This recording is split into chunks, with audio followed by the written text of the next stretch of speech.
السلام علیکم و رحمت الله و برکاته. تمام مسلمان هایی که در هر گوشه این کره خاکی هستین، یک امید است که یک عید خوب خوش در کنار فامیلتان داشته باشین. الله رب العزت از هر آفت زمینی و آسمانی در حفاظت خود داشته باشه. وقتی ابلیس را الله رب العزت حکم کرد که سجده احترام را در مقابل آدم اول بشر بکو، وقتی ابلیس انکار ورزید در مقابل حکم الله رب العزت، از رحمت الله رب العزت برای همیشه رانده شد.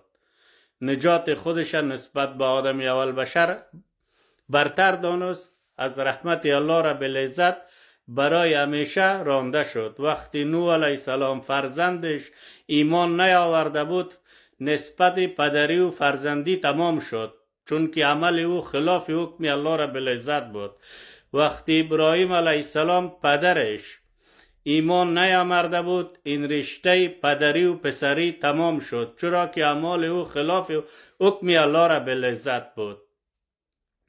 وقتی پیغمبر اسلام آمد، اون کسانی که ایمان نیاورده بود و او اصحابی که ایمان آورده بود، رشته اینها با اونایی که ایمان نیاورده بود کدام رشته فامیلی بود، دیگه تمام شد، چرا که اونا و عملشان خلاف حکم الله رب العزت بود.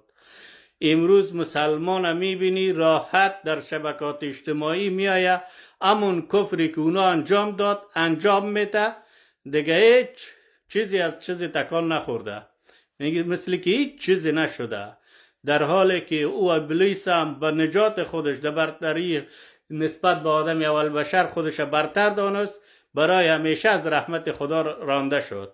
اما او کسایی که مثل ابراهیم پدرش، مثل نوح فرزندش، لوط علیه السلام خانمش، این رشته خانم شواری خلاص شد.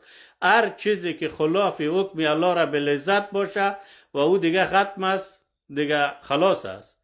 اما امروز مسلمان ها در امی عمل امی طور آوشته است که شب و روز دسته پنجه نرم میکنه به می عمل، که یعنی شب و روز در امی عمل آوشته است، اما امی رشته برادری و خواری و امینا هیچ تمام نمیشه، در حالی که اون اگر خلاف حکم الله باشه، هر کسی باشه، از نزدیکت باشه دور باشه، خلاف حکم الله رب العزت عمل کنه، از رحمت الله رب العزت رانده شد و دیگه بر تو لازم نیست که او را از خویشاوندانت بر هر حالتی که سریو آمد تو به خاطر خویشاوندی دیگه دو خودت قربانی کنی که خواهر است، برادر است، فامیل است. اما اینجا حکم خلاف حکم الله بود، دیگه باید